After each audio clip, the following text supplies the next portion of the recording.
दुर्गा सप्तशती अध्याय 8।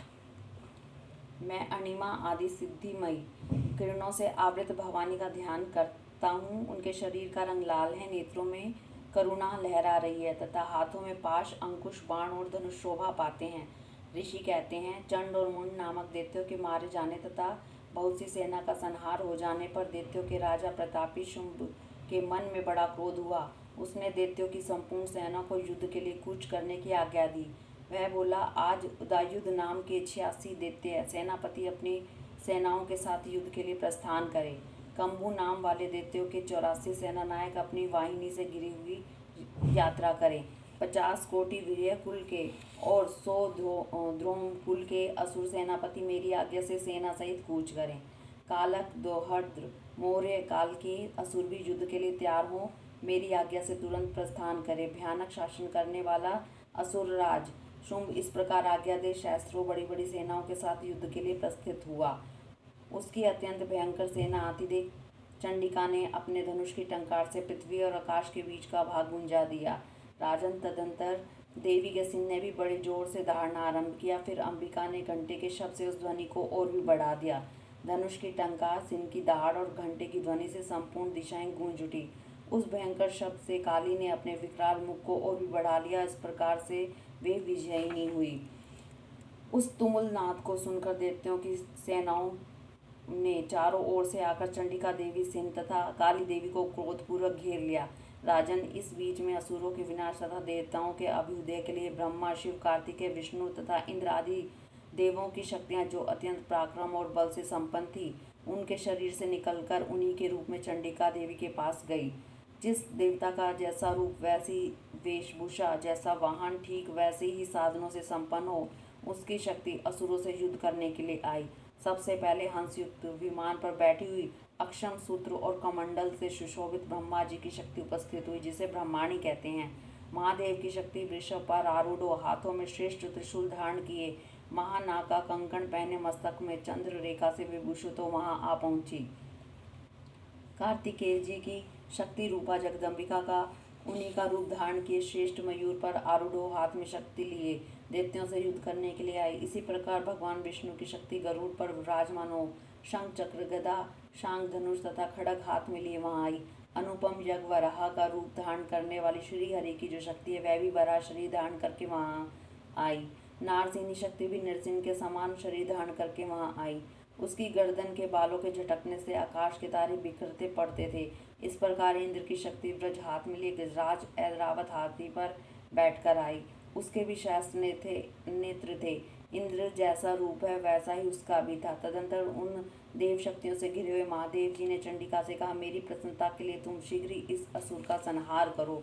तब देवी के शरीर से अत्यंत भयानक और परम उग्र चंडिका शक्ति प्रकट हुई, जो सैकड़ों गिरड़ियों को की भांति आवाज करने वाली थी। उस अपराजिता देवी ने धूमिल जटा वाले महादेव से कहा, भगवान, आप शुंभ निशुंभ के पास दूत बनकर जाइए और अत्यंत गर्व से दानव शुंभ और निशुंभ दोनों से कहिए, साथ ही उसके अतिरिक्त जो भी दानव युद्ध के लिए वहां उपस्थित हो उसको भी यह संदेश दीजिए, दैत्यों, यदि तुम जीवित रहना चाहते हो तो पाताल को लौट जाओ। इंद्र को त्रिलोकी का राज्य मिल जाए और देवता यज्ञ भाग का उपयोग करें।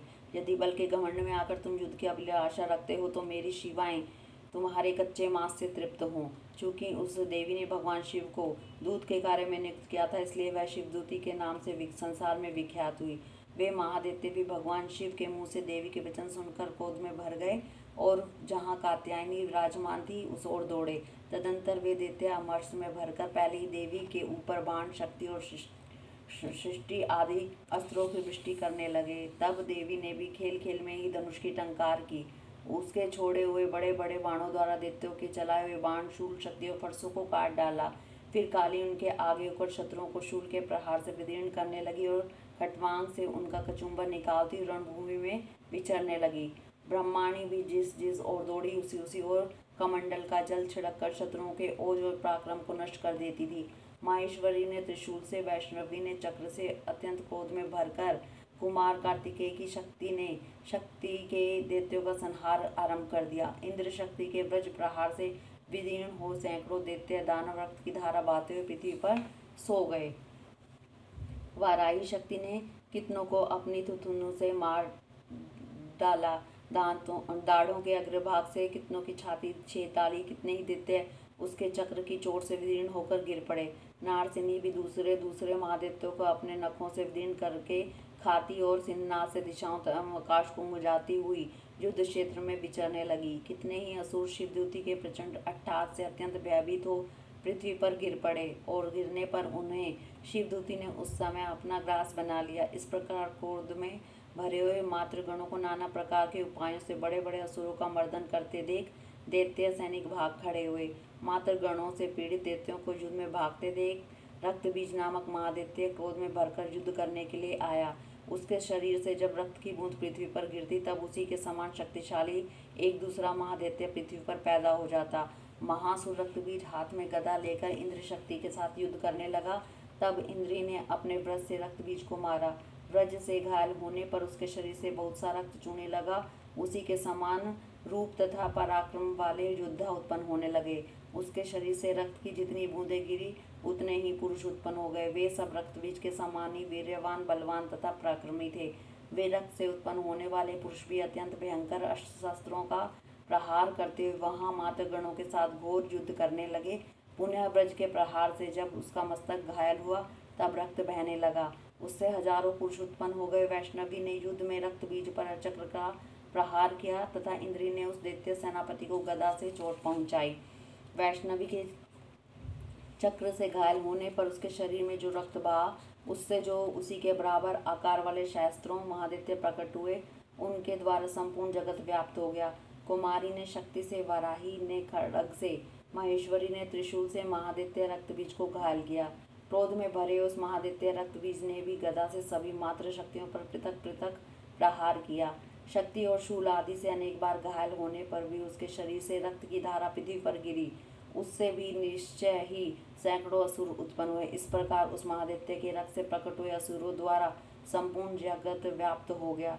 इससे उन देवताओं को बड़ा भय हुआ। देवताओं को उदास देख चंडिका ने काली से शीघ्रता पूर्वक कहा, चामुंडे तुम अपना मुख और भी फैलाओ और मेरे शस्त्रपात से गिरने वाले रक्त बिंदुओं और उनसे उत्पन्न होने वाले महादैत्यों को तुम अपने इस उतावले मुख से खा जाओ। इस प्रकार रक्त से उत्पन्न होने वाले महादैत्यों का भक्षण करती हुई तुम रण में विचरती रहो। ऐसा करने से उस दैत्य का सारा रक्त क्षीण हो जाने पर वह स्वयं ही नष्ट हो जाएगा।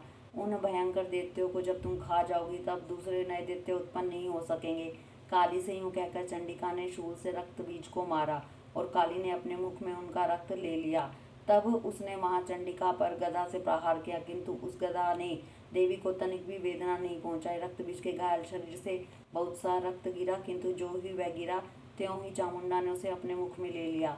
रक्त गिरने से काली के मुख में जो महादैत्य उत्पन्न हुए थे उन्हें भी वह चट कर गई और उसने रक्त बीज का रक्त भी पी लिया। तदंतर देवी ने रक्त बीज को, जिसका रक्त चामुंडा ने पी लिया था, ब्रज, बाण, खड्ग और सृष्टि आदि से मार डाला।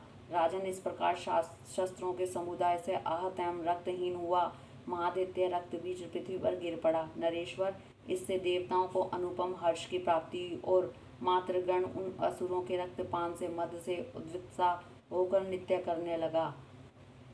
इस प्रकार मार्कंडेय पुराण में सावर्णी मनवंतर की कथा के अंतर्गत देवी महात्म्य रक्तबीज वध नामक 8वां अध्याय पूरा हुआ। हरिओम तत्सत।